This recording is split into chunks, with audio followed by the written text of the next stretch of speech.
नमस्कार. आज आहे महाशिवरात्री. तर त्या निमित्ताने मी तुम्हाला एका शिवभक्ताची कथा आज ऐकवणार आहे. अतिशय सुंदर कथा आहे. ती तुम्ही शेवटपर्यंत नक्की ऐकावी अशी माझी विनंती आहे. तर ही कथा आहे पूर्वीची म्हणजे जुन्या काळातली कथा आहे.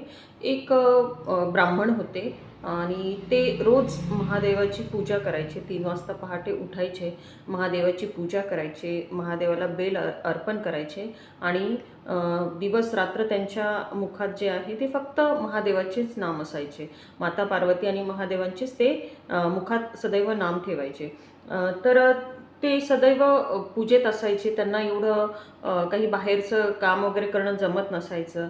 पूजेत म्हणजे जी मंदिराची पूजा करतील त्या पैशातूनच ते त्यांचा उदरनिर्वाह करायचे.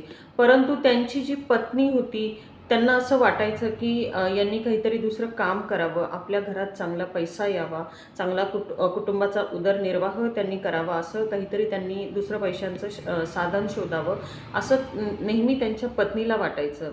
मग त्या कारणावरनं त्यांच्यात थोडेसे वाद व्हायचे. पण त्यांची महादेवावरची माता पार्वतीवरची जी असीम निष्ठा होती, असीम प्रेम होतं, ते बघून त्यांच्या पत्नी जे आहे मग त्यांना महादेवाची सेवा करण्याची परवानगी द्यायची. म्हणजे विसरून जायचं त्या, की ठीक आहे चला आपल्या नशिबात असं आहे असं म्हणून त्यांनी ते ॲक्सेप्ट केलं. तर एके दिवशी जेव्हा पहाटे ते जे पुजारी होते ते चालले होते म्हणजे नदीकाठी अंघोळ करायला. तर त्यावेळेस महादेव आणि माता पार्वती पृथ्वीवरती भ्रमण करत होते. बघा ब्रह्ममुहूर्ताला देव आणि जे साधू संत असतात, जे पुण्यवान लोक असतात ते उठतात. म्हणजे ते पृथ्वीवरती त्यांची एनर्जी आपण आहे असं नेहमी ऐकत असतो. तर त्याच एनर्जीने महादेव आणि माता पार्वती जे आहेत ते पृथ्वीवरती भ्रमण करत होते आणि तो जो गरीब ब्राह्मण आहे त्यांच्याजवळ येऊन माता पार्वती म्हणजे त्यांना असं अदृश्य रूपाने तिथं बघत होते आणि माता पार्वती महादेवांना बोलल्या की महादेव, हे ब्राह्मण जे आहेत, हे जे पुजारी आहेत खूप वर्षांची आपली सेवा करतात, तर तुम्ही यांना गरीब का ठेवलं आहे? आपण त्यांच्या पूजेचं जे काही फळ आहे ते आपण त्यांना नक्कीच दिलं पाहिजे. ते जे पुजारी होते ते खूप बेलाची पानं अर्पण करायचे शिवपिंडावरती. त्यानंतर बेल जर नसेल तर ते बाहेरगावी जायचे, पण बेल आणून ठेवायचे आदल्या दिवशी आणि नंतर ते पहाटे उठून महादेवाची सेवा करायचे. तर त्यानंतर महादेव बोलले की ठीक आहे पार्वती, मी आज ह्या ब्राह्मणाला त्याच्या जे काही त्याने जे त्याचं आयुष्य आपल्या सेवेसाठी वेचलं आहे, सदैव त्याच्या मुखामध्ये त्याने आपलं नाव ठेवलेलं आहे, आपल्यावरती खूप निष्ठा ठेवलेली आहे, खूप प्रेम केलेलं आहे, त्या निष्ठेचं त्या प्रेमाचं आज आपण यांना फळ देऊयात. तर महादेव बोलले की आजपर्यंत जेवढी बेलाची पानं ह्या ब्राह्मणाने आपल्याला अर्पण केलेली आहे ते सर्व बेलपत्र जे आहेत त्या बदल्यात आपण त्यांना तेवढं सोनं देऊयात. तर ही जेव्हा चर्चा चालू होती तेव्हा तिथे एक सावकार होते. तर त्यांनी हे सर्व ऐकलं. बघा हे पण करण्यापाठीमागे जे आहे ते महादेवांची आणि माता पार्वतीचीच योजना होती, की आपण म्हणतो ना की काहीतरी घडतं तर त्यामागे काहीतरी देवाने काहीतरी लिहिलेलं असतं, त्यामुळेच म्हणजे त्यांचीच योजना असते, त्यामुळे हे सर्व काही घडत असतं. तर ते साहुकाराने ऐकलं. तर तो साहुकार अतिशय स्वार्थी माणूस होता, अतिशय कपटी होता.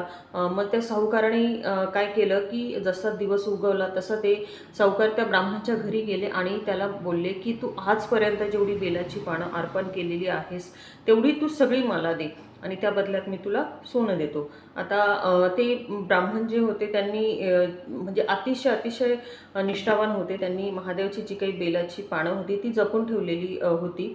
म्हणजे आपण म्हणतो ना की काहीतरी आपण बघा मंदिरात आपल्याला हार भेटला, फूल भेटलं तर आपण घरी येऊन ते जपून ठेवतो आणि त्याला एक देवाचा आशीर्वाद मानतो. त्याच पद्धतीने त्या ब्राह्मणानेही ते बेलाची जी काही पानं होती पिंडीवरचे, जेव्हा दुसऱ्या दिवशी ते पूजा करायला जायचे ते सगळी पानं ते गोळा करायचे आणि घरी येऊन ठेवायचे.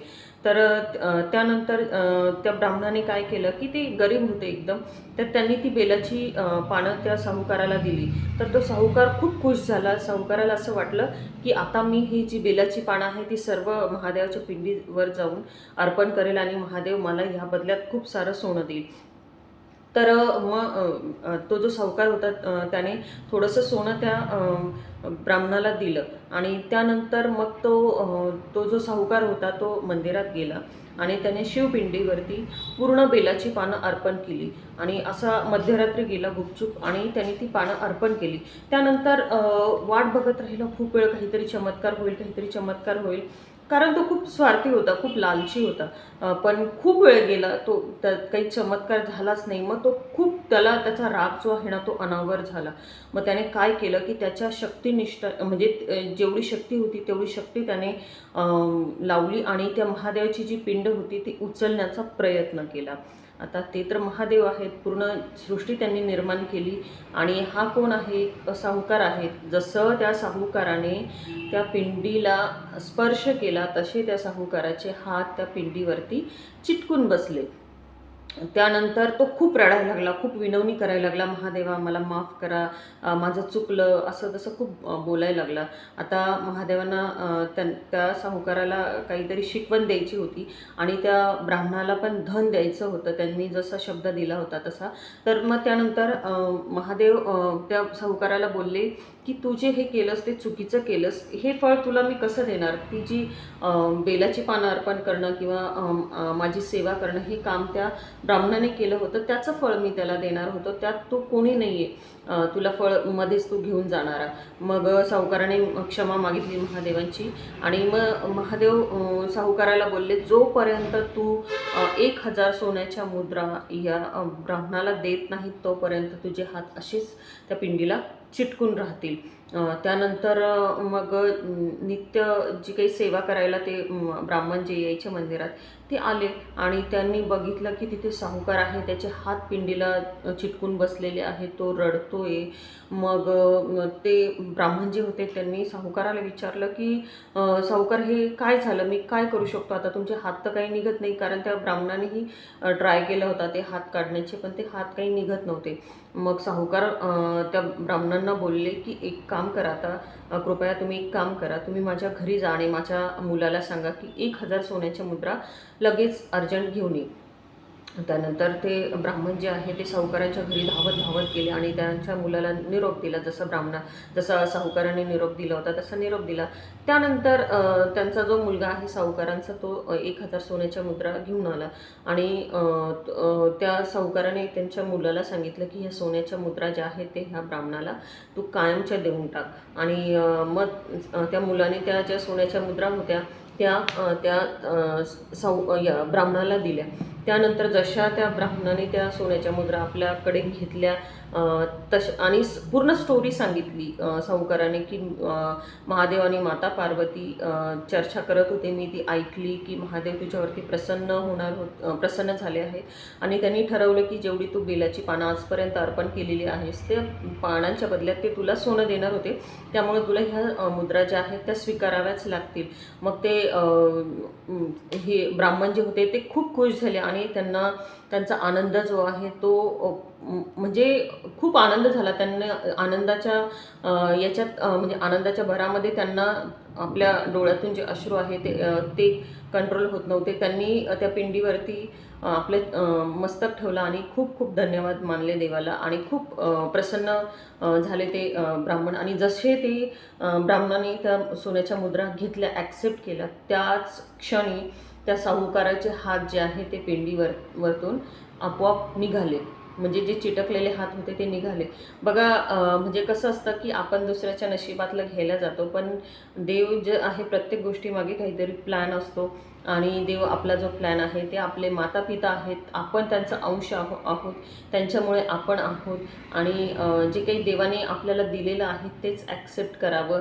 दुसऱ्याचं आपण जर असं वृत्ती ठेवली तर देव आपल्याला कुठल्या ना कुठल्या मार्गाने आपल्याला एक चांगली शिकवण देत असतो. आणि त्यानंतर तो साहुकार जो आहे त्याला त्याच्या कृत्याविषयी अतिशय पश्चाताप झाला आणि जे ब्राह्मण होते ते अतिशय श्रीमंत झाले आणि त्यांच्या पत्नीही अतिशय खुश झाल्या. ही एक महादेवाची असलेली, महादेवावरती निष्ठा असलेली एक भक्ताची मी कथा तुम्हाला सांगितली. अशाच कथा मी घेऊन येत जाईल. जर तुम्हाला आवडली असेल ही कथा तर नक्की चॅनलला लाईक करा, शेअर करा आणि सबस्क्राईब करा. भेटूयात पुढच्या व्हिडिओमध्ये.